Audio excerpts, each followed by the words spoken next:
Hello students, welcome to the channel of RG concepts. आज हम लोग IIT JEE advance 2022 paper 1 chemistry section के अंदर एक न्यूमेरिकल वैल्यू टाइप क्वेश्चन को सॉल्व करेंगे। यह एक fill in the blanks type का क्वेश्चन है और इसमें आपको जो भी आंसर मिलेगा उस आंसर को आपको ट्रंकेट या राउंड ऑफ कर देना है अप टू 2 डेसिमल प्लेसेस तक। यहाँ पर सही आंसर के लिए आपको +3 मार्क्स और रॉन्ग या अनअटेम्प्टेड आंसर के लिए आपको 0 मार्क्स का प्रोविजन है। तो यह जो क्वेश्चन है यह आपका एनालिटिकल केमिस्ट्री और मोल कंसेप्ट चैप्टर से उठाया हुआ है। ठीक है, दोनों का मिक्सचर है। क्वेश्चन में क्या रहा है, the treatment of an aqueous solution of 3.74 gram copper nitrate. तो कॉपर नाइट्रेट जो है, यहाँ पर कॉपर का ऑक्सीजन स्टेट कितना है, +2 है। +2 ऑक्सीजन स्टेट में क्यूप्रिक नाइट्रेट है। इसको एक्सेस ऑफ KI से ट्रीटमेंट किया गया है। रिजल्ट्स इन ब्राउन सोल्यूशन, इससे ब्राउन सोल्यूशन बन रहा है along with the formation of A precipitate. तो जब आप क्यूप्रिक नाइट्रेट को एक्सेस ऑफ KI से ट्रीट कर रहे हैं तो यहाँ पर एक आपको ब्राउन सोल्यूशन मिल रहा है और एक प्रेसिपिटेट बन रहा है। ठीक है, आगे कह रहा है कि passing H2S through the brown solution. वो जो सोल्यूशन था ना, जो ब्राउन सोल्यूशन, उसके थ्रू आप क्या पास कर रहे हैं, H2S पास कर रहे हैं। इस अनदर प्रेसिपिटेट X, तो यह अब X प्रेसिपिटेट बनने लगा। ठीक है, H2S पास किए हैं किससे, ब्राउन सोल्यूशन से। द अमाउंट ऑफ X इन ग्राम, तो जो X जो प्रेसिपिटेट बनाना उसका अमाउंट आपको बताना है। तो इस फिल इन द ब्लैंक्स में आपको अमाउंट बनाता है। ठीक है, तो यहाँ पर ये कॉपर क्या है, कॉपर यहाँ पर कॉपर +2 ऑक्सीजन स्टेट में है और ये KI में क्या है, I- है। तो ऐसा लगता है कि सिंपल क्या बन जाएगा, CuI2 बनना चाहिए, है ना, CuI2 बनना चाहिए, CuI2 प्रेसिपिटेट। लेकिन ये ऐसा नहीं है, ऐसा नहीं है। ठीक है, तो इसके लिए रिलेवेंट थ्योरी जो है हम लोग देखें कि NCERT में, अगर आप NCERT देखें, है ना, NCERT क्लास 12 की DNA ब्लॉक एलिमेंट वहाँ डायरेक्ट लिखा है कि all copper 2 halides are known. तो कॉपर 2 हैलाइड मतलब क्या है, CuH2 सारे के नोन है, सारे के नोन है, लेकिन यहाँ पर एक्सेप्ट आयोडाइड। तो आयोडाइड का है ना, क्यूप्रिक आयोडाइड जो है CuI2 नहीं बनता है, CuI2 नहीं बनता है। ठीक है, तो यहाँ पर होता क्या है, कॉपर +2 ऑक्सीडाइजेज I-2I2। कॉपर +2 जो है यह एक रेडॉक्स रिएक्शन हो जाता है। यहाँ पर क्या हो जाता है, मेन आपका रेडॉक्स रिएक्शन हो जाएगा। ठीक है, और कॉपर +2 जो है, जो क्यूप्रिक नाइट्रेट से जो कॉपर +2 आएगा, वो KI से जो I- आएगा उसके साथ ये रेडॉक्स रिएक्शन करेगा और ये खुद रिड्यूस होके, कॉपर खुद रिड्यूस होके कहाँ जाता है, कॉपर +1 ऑक्सीजन स्टेट में, जो कि क्यूप्रस आयोडाइड बनाता है। और आयोडीन का ऑक्सीजन नंबर बढ़कर -1 से कितना हो जाता है, 0 हो जाता है। तो यह एक रेडॉक्स रिएक्शन है ना, रेडॉक्स रिएक्शन। तो यहाँ पर ये प्रोडक्ट क्या बनेगा, यहाँ पर क्यूप्रस आयोडाइड और आयोडीन बनेगा। यह सेम जो है ना, यह क्वेश्चन ऑलरेडी आपका जेईई मेन में पूछा हुआ है, जेईई मेन 2023 में, कि कॉपर का कौन सा सॉल्ट है जो कि Cu2H2 बनाएगा, मतलब क्यूप्रस हैलाइड। क्यूप्रस हैलाइड क्या होगा, सिर्फ एक ही हैलोजन बनाता है। वह हैलोजन क्या है, यहाँ पर आयोडाइड होता है या आयोडीन होता है ना, आयोडीन होता है।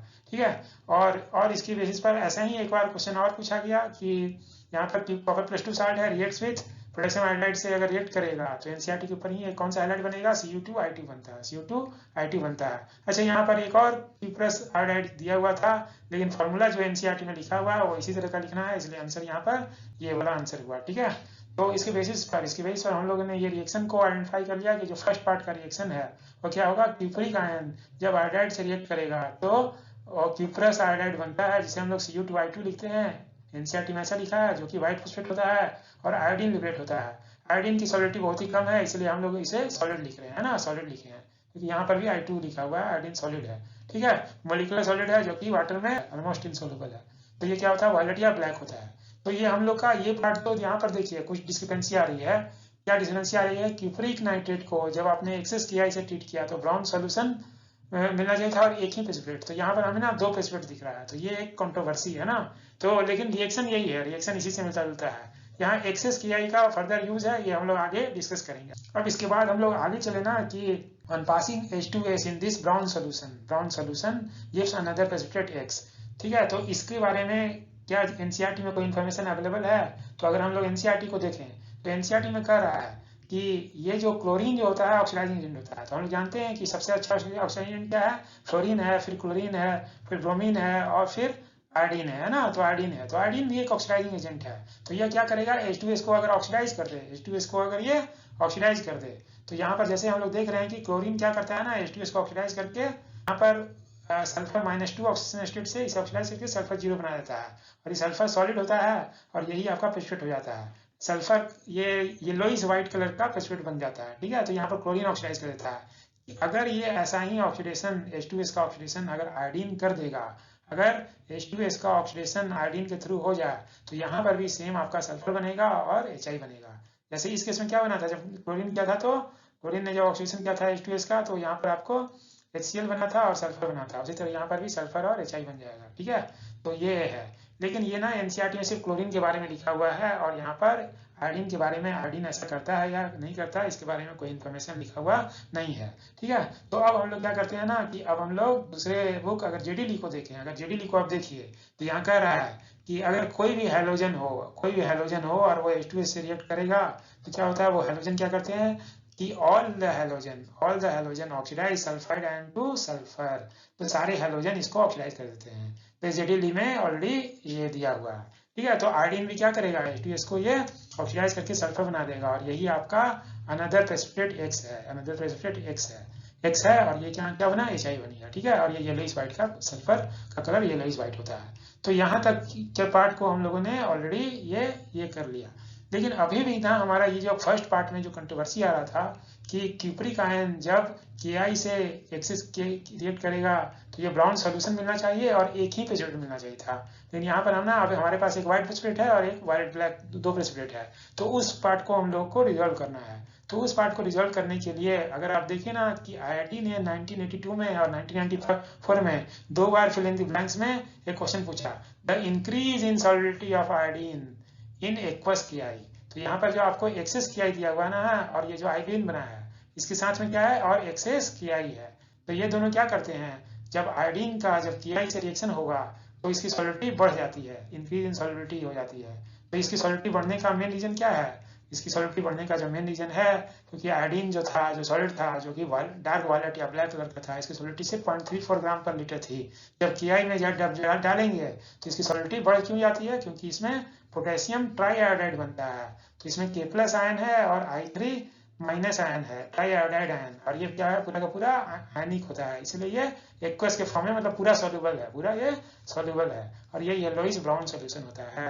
तो आपके ब्राउन सोल्यूशन बनने का जो रीजन है ना, क्योंकि यहाँ जो आयोडीन बना होगा और यहाँ पर पार्ट एक्सेस दिया हुआ है, ये पार्ट एक्सेस में होने के कारण ये क्या करेगा, I- इससे और फर्दर रिएक्ट करेगा और ये I3- बन जाएगा और यही इसके कारण ही कल क्या आएगा, ब्राउन सोल्यूशन मिलेगा आपको। तो ब्राउन सोल्यूशन, तो हम लोग क्या करेंगे, हम लोग ने देख लिया कि यहाँ पर एक्सेस Ki होने के कारण क्या होगा कि यहाँ जो आयोडीन लिबरेट हुआ होगा वो क्या हो जाएगा, पोटेशियम ट्राईआयोडाइड के फॉर्म में रहेगा और इसी कारण सोल्यूशन क्या आएगा, येलोइश ब्राउन सोल्यूशन आएगा, जो कि यहाँ पर ब्राउन सोल्यूशन दिया हुआ है। तो इसके बेस पर हमारा जो पॉलीहैलाइड फॉर्मेशन है, मतलब 3 आयोडीन का है ना, तो ट्राईआयोडाइड आयन है, इसको पॉलीआयोडाइड आयन कहेंगे। ठीक है, और ये यही येलोइश ब्राउन कलर का होता है। ठीक है, तो इसके बेस पर हम लोगों ने ना अपने जो भी रिएक्शन इन्वॉल्व होंगे, क्वेश्चन में दिए हुए जो भी रिएक्शन इन्वॉल्व होंगे, तो वो रिएक्शन हम लोगों ने आइडेंटिफाई कर दिया कि अब हमें जो भी ये क्वेश्चन दिया हुआ है इसमें क्या करना है, बैलेंस इक्वेशन लिखना है, बैलेंस इक्वेशन। तो क्यूप्रिक आयन का तो हमें बैलेंस रिडॉक्स रिएक्शन लिखना है। क्या है, ये रिडॉक्स रिएक्शन है, तो क्यूप्रिक आयन जो कि +2 ऑक्सीजन स्टेट में है वो रिड्यूस होकर कहाँ जा रहा है, Cu+1 में, और I- जो है I- है वो कहाँ जा रहा है, I2 में जा रहा है। तो हम लोग बैलेंस करने का सबसे पहला पार्ट क्या करते हैं कि इधर एक ही I- है, एक ही आयोडाइड आयन है, तो इधर भी क्या करेंगे हम लोग, इसका नंबर सेम कर लेंगे, है ना। तो राइट साइड में 2 आयोडीन है ना, तो इसके लिए क्या करेंगे, नंबर हम लोग क्या करेंगे, इसे हाफ से मल्टीप्लाई कर देंगे। ठीक है, अब हम लोग देखते हैं कि यहाँ से यहाँ जाने में ऑक्सीजन नंबर कितने चेंज हुआ है, यहाँ चेंज इन ऑक्सीजन स्टेट आपका 1 है ना, 1 है, और यहाँ से यहाँ पर भी चेंज इन ऑक्सीजन नंबर कितना है, -1 से 0 हो रहा है, -1 से 0 ऑक्सीजन हो रहा है। तो यहाँ पर भी डेल्टा OH जो अगर आप निकालेंगे तो ये भी क्या है, 1 का है। ठीक है, तो यहाँ पर ये क्या है ना, में 1 ही इलेक्ट्रॉन, 1 से ही ऑक्सीजन नंबर का चेंज आ रहा है, तो ये पूरा कॉपर और आयोडीन के टर्म में ये रिएक्शन बैलेंस है, तो ठीक है, तो इसे जस्ट क्या करेंगे कि ये 2 से मल्टीप्लाई कर देंगे, 2 से मल्टीप्लाई करेंगे तो क्या हो जाएगा, ये 2Cu हो जाएगा, ये 2I हो जाएगा और ये 2Cu+ हो जाएगा और ये I2 हो जाएगा। ठीक है, लेकिन हम लोग जानते हैं कि जो क्यूप्रस आयन है ना, क्यूप्रस आयन है वह एक्वस मीडियम में एग्जिस्ट नहीं करता है, नॉट स्टेबल है, क्योंकि इसका डिस्प्रोपोर्शनल हो जाता है। ठीक है, तो इसीलिए ये हम लोग क्या करेंगे, यहाँ पर क्यूप्रस आयन के एक्वस नहीं बना सकते, लेकिन अगर क्यूप्रस आयन जो है वो क्या रहेगा, ये क्यूप्रस आयोडाइड के फॉर्म में रह सकता है, जैसा कि एनसीईआरटी में Cu2I2 करके लिखा हुआ था, तो क्यूप्रस आयोडाइड क्या है, इनसॉल्युबल प्रेसिपिटेट के फॉर्म में या कॉम्प्लेक्स के फॉर्म में रह सकता है। ठीक है, तो इसकी जगह पर हम लोग क्या करेंगे, इसके पास अगर 2 कॉपर है तो इसका Cu+ आयोडाइड इसे Cu2I2 बनाने के लिए हमें क्या करना होगा, 2I माइनस को यहाँ पर इस साइड में ऐड करना होगा। तो ये दोनों कंबाइन होकर क्या हो जाएंगे, Cu2I2 हो जाएगा। ठीक है, Cu2I2 हो जाएगा। और यहाँ पर हम लोग ये भी जान चुके हैं कि यहाँ जो आपका आयोडीन है, आयोडीन तो इनसॉल्युबल है, तो इसको भी सॉल्युबल करने के लिए क्या करना होगा, एक्सेस ऑफ I माइनस के प्रेजेंस में ये दोनों मिलकर I3 माइनस रहेगा। तो अगर आप 2I माइनस यहाँ ऐड किए और एक I माइनस यहाँ ऐड करके इसको I3 माइनस बनाए हैं, तो यहाँ पर आपने 3I एक्स्ट्रा ऐड किया, तो यहाँ पर 3I माइनस मुझे लेफ्ट हैंड साइड में भी ऐड करना होगा। तो यहाँ पर क्या हो जाएगा, यहाँ पर 5I माइनस हो जाएगा, ये 5I माइनस हो जाएगा और ये Cu2 हो जाएगा और ये I3 माइनस हो जाएगा। ठीक है, तो इसको हम लोग ये लिख लेते हैं ना। और यहाँ पर सॉलिडिटी बहुत कम थी, इसलिए आपको सॉलिड नहीं बनाना है, क्योंकि सॉलिड में रहेगा तो 2 प्रेसिपिटेट हो जाएंगे और ये इनसॉल्युबल है, तो इसकी सॉलिडिटी का जो मेन रीजन है वो इस फॉर्म में आपको सॉल्युबल करके बनाना है। तो यहाँ पर हम लोग I माइनस ऐड करके अगर करें तो यहाँ पर क्या हो जाएगा, इस पर 3I माइनस मैंने ऐड किया था इस साइड में, और इस साइड में भी इसको Cu2I2 बना दिए और इसको I3 माइनस बना दिए, यहाँ पर 5I माइनस हो गया। अच्छा, ये जो देखिए, ये जो क्यूप्रस आयोडाइड है वो NCERT में ऐसा लिखा हुआ है, और इन जनरल दूसरे बुक या GDL वगैरह दूसरे बुक में आप देखेंगे तो इस तरह से भी लिखते हैं और कोई प्रॉब्लम नहीं है। ठीक है, लेकिन NCERT के वाला प्रेफरेंस हम लोग फॉलो करेंगे। अब हम लोग इसको क्या करेंगे, ये जो भी इसके काउंटर आयन है ना, काउंटर आयन के टर्म में आप रिएक्शन को बैलेंस करके लिखते हैं। तो यहाँ पर 2 क्यूप्रिक आयन क्या होंगे, तो 2 क्यूप्रिक नाइट्रेट्स हैं, और यहाँ पर 5I माइनस है तो 5K प्लस लेंगे, और यहाँ पर एक को हम लोग एक पोटेशियम को Ki3 में बना देंगे और 4KN3 में यूज कर लेंगे। ठीक है, तो यही आपका मेन बैलेंस इक्वेशन हो गया, फर्स्ट पार्ट का मेन बैलेंस इक्वेशन हो गया। क्योंकि हम लोग रिएक्शन को जब भी याद रखते हैं ना, तो रिएक्शन को जो याद रखते हैं तो उसमें रिएक्शन को बैलेंस करके याद नहीं रखते हैं, हम लोग बनने का वाले प्रोडक्ट को याद रखते हैं, रिएक्शन को बैलेंस हम लोग एग्जाम टाइम में कर लेते हैं। ठीक है, तो इसके बाद जो हम लोग अगर देखें तो यही हमारा फर्स्ट रिएक्शन, ये बैलेंस इक्वेशन हो गया, फर्स्ट इक्वेशन बैलेंस हो गया। तो हमारा सेकंड इक्वेशन जो है H2S का ब्राउन सोल्यूशन के साथ रिएक्शन है। तो H2S का किसके साथ रिएक्शन है, Ki3 के साथ रिएक्शन है। तो उसमें जो Ki3 है उसमें क्या है, यही ब्राउन सोल्यूशन है। तो इस ब्राउन सोल्यूशन में जो आयन है वो क्या I3 माइनस है। ठीक है, और यहाँ पर H2S से रिएक्ट कर रहा है, तो हमें पता है कि ये सल्फर प्रेसिपिटेट बनेगा और ये I माइनस बनेगा। ठीक है, तो इस रिएक्शन को हमें बैलेंस करना है। तो बैलेंस करने में हम लोग क्या देखेंगे, इधर I3 माइनस है और इधर एक ही I है। तो पहले हम लोग एटम को बैलेंस कर लेते हैं। यहाँ पर क्या हो गया, 3I माइनस हो गया, ये 3I माइनस हो गया। अच्छा, ये हम लोग देखेंगे कि इस पूरे ग्रुप का ऑक्सीजन स्टेट कितना है, पूरे I3 माइनस का ऑक्सीजन स्टेट, क्योंकि इंडिविजुअल आयोडीन का ऑक्सीजन स्टेट निकालने की जरूरत नहीं है, एज ए ग्रुप का भी हम लोग ऑक्सीजन नंबर निकाल कर सकते हैं ना, कि अगर सारे ग्रुप के सारे आयोडीन के ऑक्सीजन नंबर को ऐड करेंगे तो वैल्यू कितना आएगा, -1 आएगा। तो इस पूरे I3 माइनस का ऑक्सीजन नंबर कितना है, -1 है। तो यहाँ 3 आयोडीन के लिए ऑक्सीजन नंबर कितना है, नेट चार्ज ही ऑक्सीजन स्टेट नंबर होता है, summation of all the oxygen state is equal to net charge. तो यहाँ पर नेट चार्ज क्या है, -1 है। तो 3 आयोडीन का ऑक्सीजन स्टेट कितना है, -1 है, और यहाँ 3 आयोडीन के कारण ऑक्सीजन स्टेट कितना आएगा, -3 आएगा। तो यहाँ से यहाँ जाने में चेंज कितना हुआ, यहाँ से यहाँ जाने में 2 का चेंज है। तो चेंज इन ऑक्सीजन स्टेट का जो मैग्नीट्यूड है वो 2 के बराबर है। और यहाँ पर सल्फर क्या है, -2 में है, और यहाँ सल्फर 0 में आ रहा है। तो यहाँ भी चेंज कितना है, यहाँ भी चेंज क्या है, 2 का ही है, यहाँ पर चेंज 2 का ही है। ठीक है, आयोडीन जब यहाँ से यहाँ गया तो 2 ऑक्सीजन नंबर का चेंज आया, और H2S जब यहाँ से यहाँ गया तो यहाँ पर भी 2 का चेंज आया। तो यहाँ पर चेंज इन ऑक्सीजन नंबर दोनों में सेम है, तो इतना पार्ट आपका सेम है और ये बैलेंस है। ठीक है, तो इतना पार्ट हो गया। अब उसके बाद क्या है, यहाँ 2 हाइड्रोजन है, तो 2 हाइड्रोजन के लिए हम लोग क्या करेंगे, 2H प्लस ऐड कर देंगे, 2H प्लस ऐड कर देंगे, और देखते हैं ये रिएक्शन बैलेंस हुआ या नहीं हुआ। तो इधर लेफ्ट हैंड साइड में कितना है, -1 चार्ज है, और राइट हैंड साइड में क्या है, यहाँ पर -3 चार्ज है, और यहाँ पर +2 चार्ज है, तो ये भी -1 चार्ज है। तो यहाँ पर चार्ज भी बैलेंस हो गया। तो ये क्या हुआ, ये रिएक्शन आपका बैलेंस हो गया। जस्ट आपको काउंटर आयन क्या लगा देना है, यहाँ K+ इस साइड लिख दीजिए, K+ यहाँ लगाएंगे, तो यहाँ पर भी अगर K+ एक को यहाँ मैं लिखूं तो यहाँ भी K+ लगाना होगा। तो एक K+ से क्या बना देंगे, एक K+ और एक I माइनस से मिलकर एक Ki बना देंगे, और 2H+ है और 2I माइनस जो बचा रहेगा उसे आप 2HI बना देंगे। तो ये आपने नेट बैलेंस रिएक्शन लिख लिया, नेट बैलेंस रिएक्शन लिख लिए।